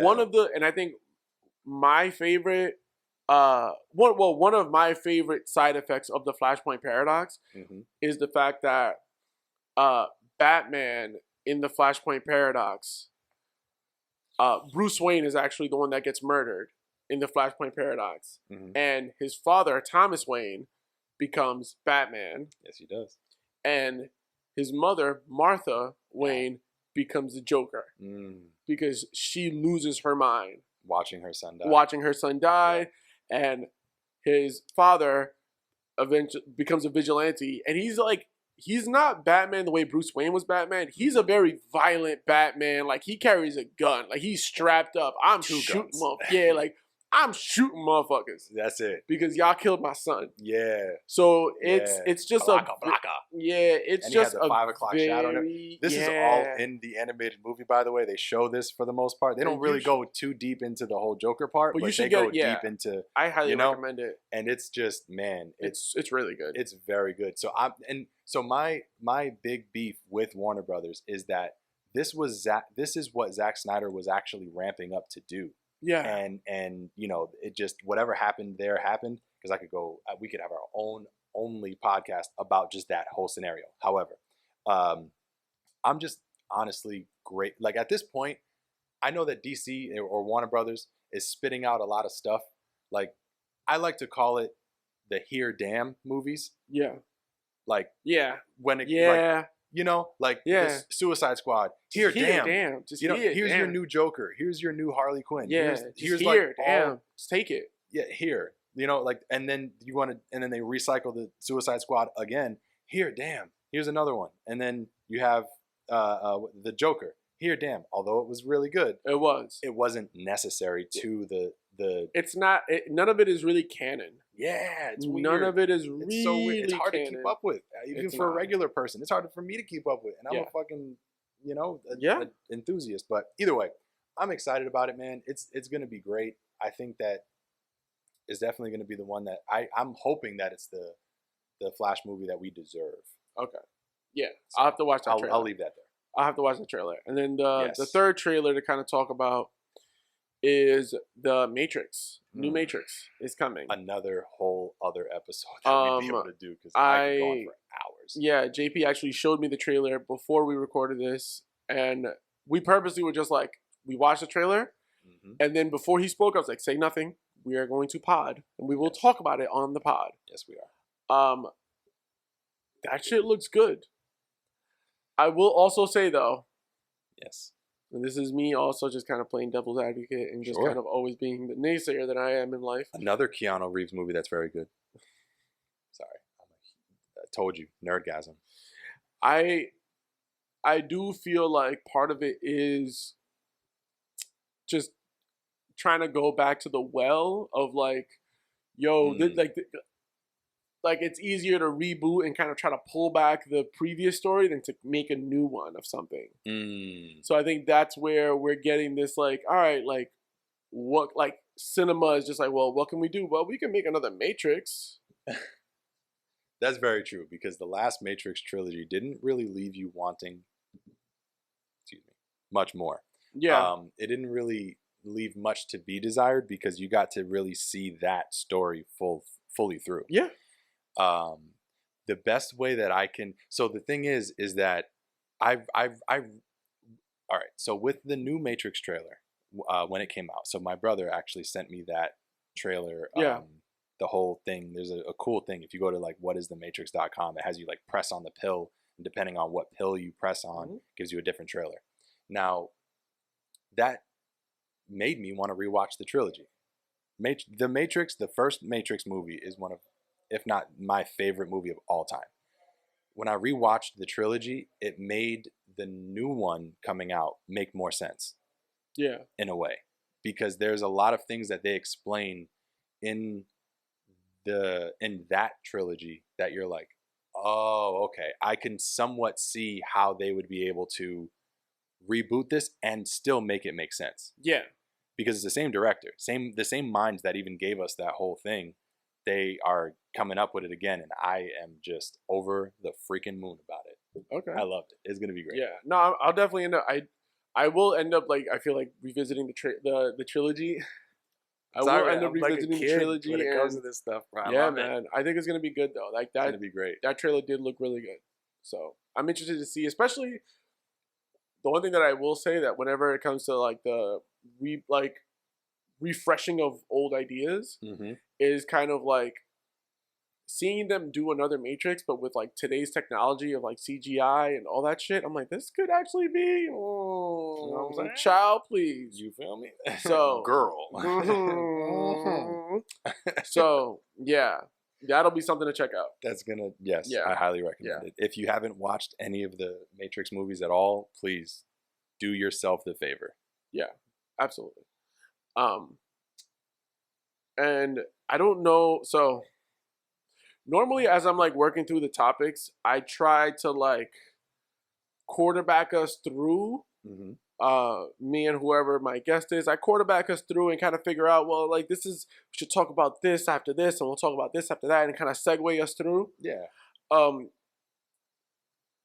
Somehow, some way, I left like the 3 topics about death for the very end, and I don't know why I did that, but so I'm gonna try my best to not make this sad as shit. It's a bit morbid way to end our first episode, and I say first because this is our first episode together. Thank you, appreciate you, Joshua. Can I say your real name on here? I feel like that would be like a breach of privacy. No, I would, and I'm bleeping that. That's how. That's fine. That's what. I'm just mouth it. That's what creative control does. You're gonna fix it in post. Yeah, that's what creative control does. I can bleep you saying that, man. But so first things first is rest in peace, Colin Powell. Wow. Yes. I think it's just very much worth saying. I think for me, Colin Powell was probably like in my mind thinking of just like, and I feel like it might have been for you as well. I feel like he was like the first black person in politics. Yes. Like anytime 100%. I thought of like a black person in politics, I was like Colin Powell. Anywhere near DC, anywhere, from a kid. Like, if you, you know what I mean? Like, like that was, if you told me when I was like 7 that Colin Powell was like the first black person to ever step foot in Washington D.C., I'd be like, yeah, sounds about right. yeah, 100%. I believe that. I believe that completely. I believe it completely. So that just kind of shows the significance of Colin Powell. 100%. 100%. So rest in peace to Colin Powell. Absolutely. Rest American in peace. hero. Absolutely, man. Absolutely. He was a lot of firsts for African Americans, for minorities, for people of color. Like, he really transcended a lot of different things. And another one came from New York, from the Bronx. Oh, this motherfucker did research like a Yo, What do you mean? my boy, I didn't know he was from the Bronx. Really? Nah, I didn't know. Yeah, dude. I honestly, he's from the Bronx, bro. I didn't know. Yeah, I didn't man. know. Yeah. Right. Bro. He's a New Yorker. You was ready? Okay. What What for we ready? doing? What? I knew. You knew that all, Fred? Oh, my bad. Dang. Sorry. My Sorry. bad. No. I had to know that. Yeah, you right. I had to know that. And the only reason why, so like, my thing is that, like, I look into people that had a lot to do with, like, all right, I have to be very careful. I'm treading very lightly here, but the war on terror. Ah, okay. You feel where I'm going with this? Yeah. Because my thing is that not a lot of generations after World War I can say that they grew up during wartime. And so, like, you know what I mean? Like, and I would say even after obviously that we've participated in multiple wars, whether they be necessary or not, there were big war times. You know what I mean? Like, there were certain significant moments, like, let's say like Vietnam that we reference a lot. And since then, aside from the Gulf War, it's like, which again, Colin Powell, huge implementation in the Gulf War. He was like the guy to go to for that. Yeah. So that's why I kind of did my research on, like, him doing what he did during, that period of time, which he then later came out and said that he wasn't that happy with the way that it went, with him actually deciding to do what he did, or whatever the case may be. I didn't read too far into it, but I know that he was instrumental in us going to the Middle East. Yeah. Whether it was Afghanistan or Iraq, one of those. Yeah. There were the whole weapons of mass destruction thing. Yeah. There was that whole thing. However, that, in my opinion, doesn't necessarily take away from what he's been able to accomplish with his military record, with what he's contributed to the country, with what he's been able to, like, break through. That was a big one. And one thing that I saw, I watched on what was it? It was disgusting. I watched it on I watched Fox News, right? And I didn't watch it willingly. I watched, like, I looked up, whatever. And man, they got to get their stuff together, because it was homegirl literally on live TV on Fox and Friends pulled up her phone and was like, so it looks like Colin Powell was actually like, yo, don't you report on politics like 99% of your job? Oh, and you don't know history on one of the most important political figures? Man. Fox News, they're different. I know we're getting way off. We're getting deep. They wild. I know. I'm sorry. They wild. All right. I'm getting deep. But anyway, rest in peace, Colin Powell. Rest in peace, Colin Powell. 100%. And that 100%. takes away from nothing that he's accomplished as an American citizen, as an African American, as a person of color. He transcended, man. He was something else. Yeah, absolutely. 100%. The next topic is Alec Baldwin. And you know what? So no, because I do want, then, like, I just want to make sure. You know what? I need to. No. Because I just wanted to make sure that I got the name right of the cinematographer.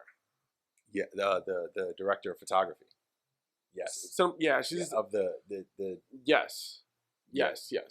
Oh, so, man, dude, could you imagine? I can't. Like, Yeah, it's so.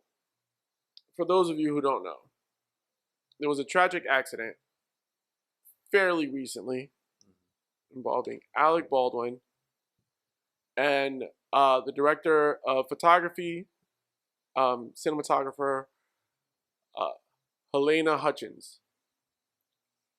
Yeah. So when I first found out about this, I did not know the, for lack of a better word, gender of the individual. Yeah. That's terrible. Yes. Man. So so essentially what happened was it was a complete accident where he had a prop gun and there was a malfunction with the prop gun that essentially ended up costing her life. That's crazy. It's completely sad. Rest in peace, Helena Hutchins. Man, yeah, rest in peace to her. Because to be director of photography on a Alec Baldwin movie, like, that's a huge win. That's a good, like, she was probably just like, yo, like I'm blessed to have this opportunity to be doing 100%. Alec Baldwin did come out on social media. Okay. And he essentially said, like, like, I'm cooperating with police. I'm, working with police on everything. Yeah. I feel horrible about it. He's like, I've been, like, in contact, like, I've, been in communication with her husband. Yeah. And their children. Like, my heart goes out to them. Like, I can't wish even... that, like, and again, it's like, yo, it's hard to like really drop the gavel on him because it's like, yo, this is a complete accident. Yeah. It's a total accident. On a separate note, social media ain't shit because I've definitely seen memes about this. Oh, come on, man. Yeah. Come on. I seen a couple memes on it already. I saw one meme where it was like a picture of like Alec Baldwin in Nuketown, Call of Duty, saying, "Yo, 1v1 me." Yeah. You know what? Yeah, but it would have been more. All right. So here's where my morbid sense of humor comes in. It would have been in better taste to put them on the Rust map, because that's what the name of the movie was. Yeah. So at least if you're gonna meme and be disrespectful, meme correct. Yeah. Because at least link those two things. But anyway. Yeah. Man, so social media ain't shit. Dude. Yeah, definitely in poor taste. Because could you like, that's like honestly, like, that's like play fighting with your little brother and you break his freaking neck. Yeah. Like, you know what I mean? Like, it was an accident, but yo, what?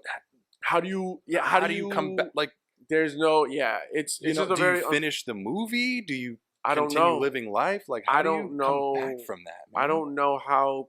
And he's late in his career too, so like, this was probably a movie that was like, I'm gonna do it as like a I don't quick little. Again, I don't know how you move forward. That's crazy, I don't know how you rectify it. What I will say is that I don't know what I would do in that situation. Yeah. I can say I think I would do probably what he's doing, which is... Oh, absolutely. And I think that's where, like, I just have a ton of respect for him as far as just, like, look, like... Yeah. I'm not saying too much about it. I'm cooperating with police on whatever they're asking about the situation. Yeah. And I'm talking to her family. Yeah. And letting them know, like, look, like purely, and like, and it's not something that happens very, very often either. No. Like, it's very rare. Like, I think the last significant accidental death on a movie set like this was Brandon Lee. Yes. And that's what, and oddly enough, that's what was trending on social media as well. Really? Yes. Wow. So I saw on Twitter, Brandon Lee, kind of like that story came back up on social media because that was the last time that this happened in significance was Brandon Lee. And I mean, you would think that after, forgive me for not knowing how long it's been since Brandon Lee. I would imagine it was around like the Crow time. Like, it was that movie. It was in the Crow movie. Yeah. So like, around there where, like, since then, almost 30 years after that, or 20 years after. Yeah. Yeah. That they would, figure it out. I mean, Like, if you're gonna have a fake, like, all right, so if you're gonna like fake something that really actually kills people, wouldn't you know how to properly fake it though? Or how real are you gonna make? Like, I don't know. I feel like there was, the fault is not on. Like, I don't know. I don't want to blame anybody. I'm just saying that it was just. freak accident. Exactly. It's literally a freak accident. I'm very, very taken aback that like this type of accident could happen again. I think that's how I viewed it. I view it as like just like a freak accident. It's hard to place blame. It's hard to say because It is, yeah, very, very much so. because I mean like I've heard like you've heard stories of people like yo like I was killed like someone shot a blank but it was in such close proximity that it still caused damage. Like it's so hard to know those like extra circumstances about it, and that's where I think it gets a little bit difficult and a little bit complicated. So I mean just rest in peace to her. Like 100%. thoughts and prayers to her family because like that it's just sad. It's just really sad. Man. Condolences all around. That's a terrible, terrible thing. Yeah, and I think our last Crazy. topic of the day, which is sad but also happy, and I think this was something that like had me very much. It was like just a pure like tears of joy type like yo this is beautiful. Mm-hmm. Did you hear about Vin Diesel? I did not. This is news to me again. Okay, so Vin Diesel, there's Okay. a photo, and I remember I saw the photo, Yeah. and I just you guys are getting a live reaction, by the way. Didn't 'cause know I'm very out of touch. I didn't know what it was. It was a photo of Vin Diesel. He's at a wedding ceremony. Okay. And you see him at like the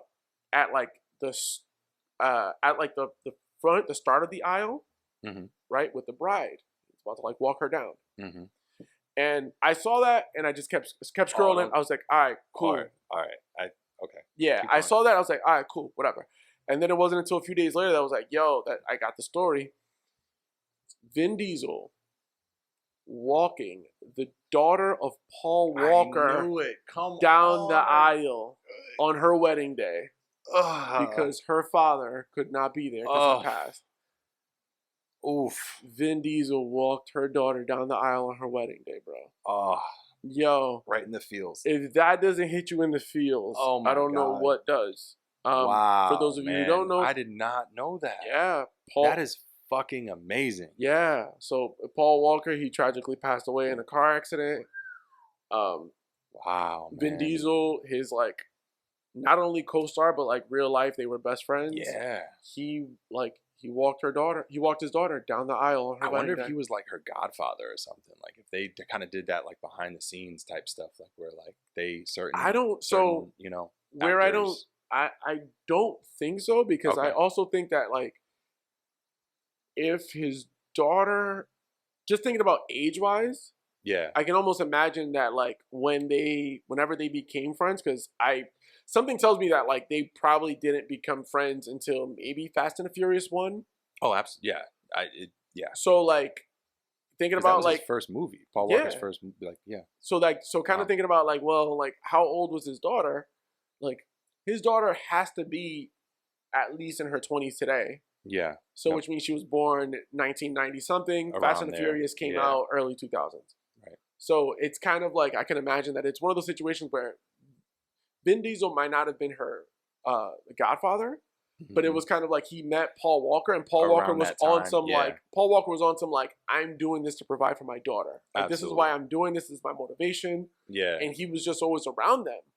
So for Man. him to walk down Paul Walker's Mm. daughter down the aisle was beautiful, man. That's amazing, man. I did not Yo. know that, and I'm so glad you told me that. I'm Yeah. definitely gonna Yeah. probably watch that video and cry myself to sleep Ah, dude. because that's the It'll be the best sleep. you'll that's ever have. right there up to when they like Yeah. drove away. Yeah. At the end of Fast 7. It was Fast Dude. 7, right? Or Yeah, Fast 8? 7. 7. Yeah. 7.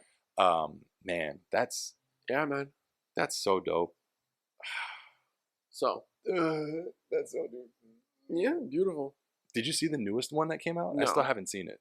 No. Fast 9 or No, something? no. Furious 9 or No, I don't. F9? Nope. F9? Nope. Fine. I've kind of checked out. I'll be honest. I'm like, word, like y'all in space. All right, cool. Like Like- y'all have fun.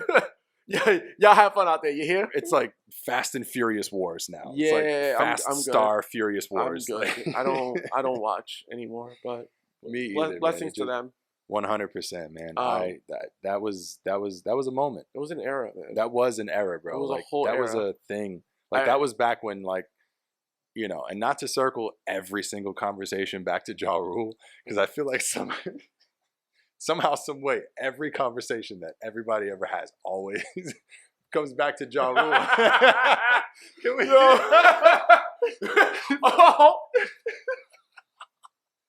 All roads lead back to Ja Rule. Listen. Oh no, Menage. Yeah. Did you forget he was in the first movie? I know. Dude, people be forgetting, yo. My boy I didn't forget that Ja Rule. Dude, I'm sorry. I had to. I didn't forget, but it's just more so like I just didn't. This is a treat. I just didn't. I just wasn't gonna acknowledge it, but I remember. Hey, he said Menage. I got the hiccups. He lost that race so bad. Both of his females were like, "Ew, nigga, you smell like French fries. Get away from me!" Like, yo, that's crazy. That sucks to be him in that movie. I mean, never mind. But yo, that was a good moment. That's all I've got as far as topics go. Because once motherfuckers start talking about Ja Rule, it's like, all right, folks, that's our time. That you know, time. Oh wait, one last question for you, and it was the question. Since we're laughing, all right. So, have you ever been invited to a friend's house, like from someone you hadn't heard from in a while, right? And they're like, "Hey, man, how have you been?" And you're like, and really engaging into deep conversation. And then they invite you over their house, and there's chairs. Yo, once you see chairs, it's chairs in the living room, like dining room chairs in the living room around the couch. I'm like, all right, what are we watching a movie? Like, is this movie night? So, and then you know, and then they're like, all right, guys, so like, you know, I want to introduce you guys to this. For lack of a better term, I'm talking about. This is a hard left. Yo, and this is just what we have to leave off on. I was not leaving this episode. So the thing that gets me about that shit is whenever it's happened, and whenever you'll see like the chairs and all that shit, my immediate thought is just like, who else gonna be here? Because I thought we was just kicking it. Who else is gonna be here? Because I was under the impression that we was catching up. Yeah, like to talk about sitting there like. Is this Kool-Aid? Is this Kool-Aid? Yo, I'm not gonna drink it. Oh my god! Yeah, like that's actually happened to me in real life. Yeah, like unfortunately, and to my fault, more than once. No, a bunch. It happened a lot. I'm too nice. Yo, I'm too inviting. People are like, yo, come over. I'm like, okay, great. And then they do the thing, and I'm like, I've been to more than my fair share of like pyramid scheme meetings, where everyone. They always assured me, and the thing is too. So here's the. All right, Petty Izzy about to come out. Mm-hmm. So here's where Petty Izzy comes into play. All right, Petty Izzy doesn't come out often. BT Dubs. Yeah, this is a really great guy. Yeah, he's one of the least petty people that I know. Viewer discretion is advised. Petty Izzy believes that. Because I remember all those times whenever I was just like, yo, nah, fam, this is a pyramid, it's a waste of time. Those people always hit me with the, like, I'm going to regret it. Yo, you're going to regret it. Watch. Like, yo, don't miss out. Hey, don't miss out on this, man. I'm telling you, like, yo, we're going to make a lot of money. Don't miss out on this. Hey, man. And then I was like, nah, I'm good. And where Petty Izzy comes into play is that I really hope that these people don't strive nor prosper. I wish ill on no one except for these people. The people who like told me I was crazy for not doing Wake Up Now. The people who said I was wild. Name drop. You could what? The people who said I was wild. For not doing what was one of the other ones? what was the wait, was Wake Up Now the one that was like the travel agency bullshit that like you should be here with the little banner? Yes, I think that was the one. Yeah, they were like, yo, man, you gotta do it. Bruh. I hope none of y'all strive nor prosper. I hope none of y'all I hope all of y'all are still in the hood. Man. I hope y'all are all that's still just- there. Like there was probably like one scenario in which like somebody hit me up and was like, yo, bro, look, hey man, I'm not gonna BS you. Just watch this video real quick and just, you know, tell me what you think. If you don't like it, then just, you know, just let me know. Just don't ghost me. And I'm like, all right, man, I won't, because you're a good dude. I know you. I fuck with you. All right, cool. And then like I was like, you know what? Not my thing. Yeah. But had I said that like the freaking 2 to 3 or 4 other times that this happened to me, I should have actually definitely said like, nah. I should have just like got up and walked out. But like, that's where they get you because you're in somebody's house. Yeah. So if you just get up and leave from that's how they get you. Yeah. So it was that. So actually, no. So Wake Up Now wasn't that. Wake Up Now, I think, was like another like financial thing. The one that was like the travel one was World Ventures. Yes. World so that was the one that that's what like I don't know if it was that specific one, but it was a travel one. Yeah, World That Ventures. was the dude that yeah, World Ventures was one. Because I remember the intro that they got. Because I remember they hit me up. They were like, yo man, how you? He's like, how you been? So I've been good. He's like, yeah. And then like here, because this is I've come up with a list in my mind of a checklist. A checklist of red flag questions that someone will ask you.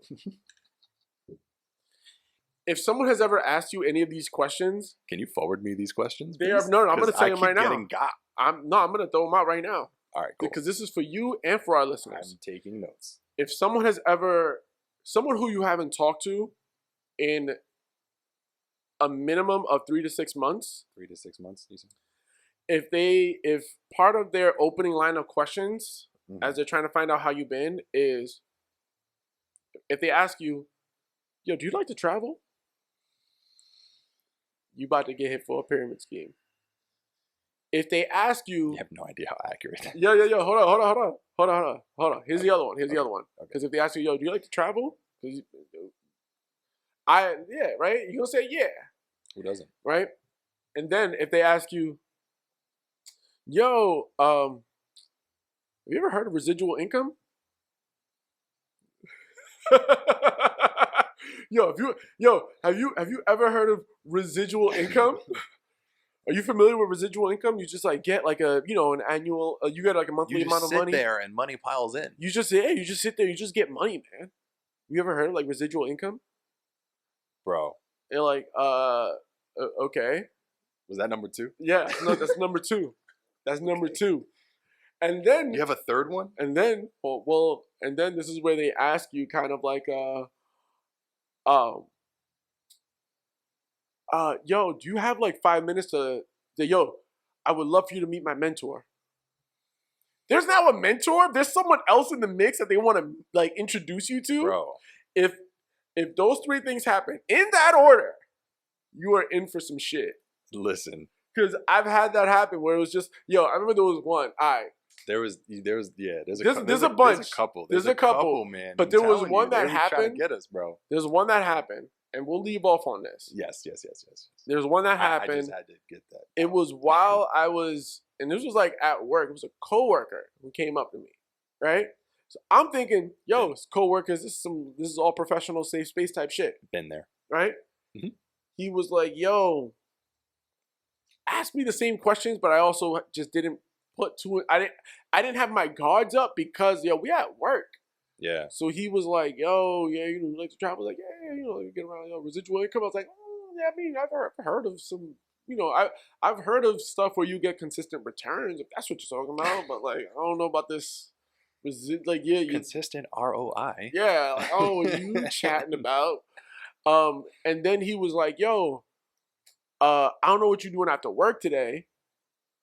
But if you're down, he's like, yo, you down? No, he was like, yo, you down to come to this meeting with me real quick after work over at the Dunkin' Donuts? It's like, meet up with somebody. I was like, all right. things. Yeah, right. I was like, all right, cool. And I went to the Dunkin'. Fam, they did the whole presentation with me on a laptop at a Dunkin' Donuts. And I'm like, your biggest defense when it comes to pyramid schemes, and this is what I've learned. Right. As my way around it. Please share. They will always ask you, yo, why don't you sign up for this, do this thing. Whenever you're like, I don't really want to, they'll always ask you the question, what's stopping you from doing it? Tell me, what are the barriers from doing it, right? Yes.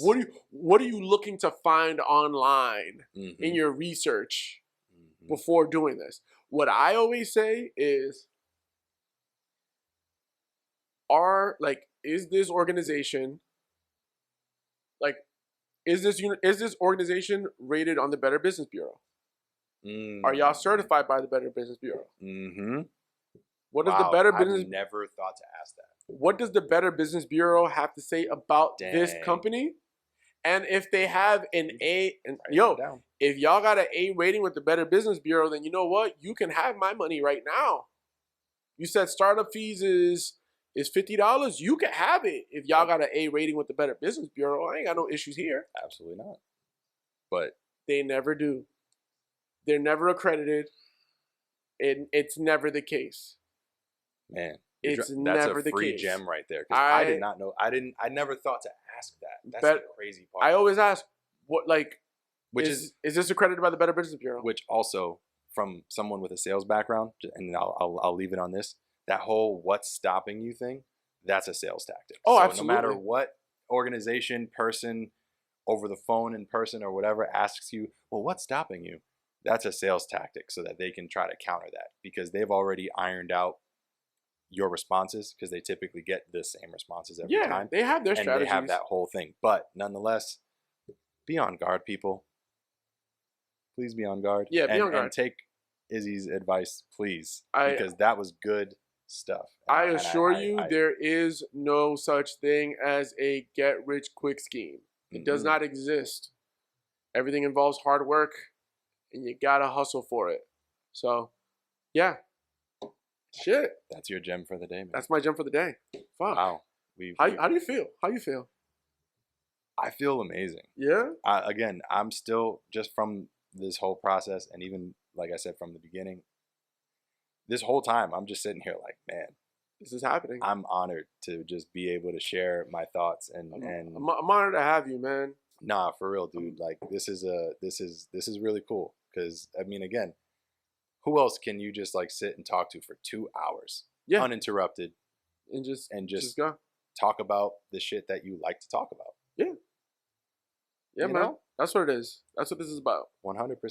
Like, what are we even really talking about? What are we talking about? What are we talking about? Another shameless plug. Man. With that being said, let me toast this out. You still got a drink? Yes.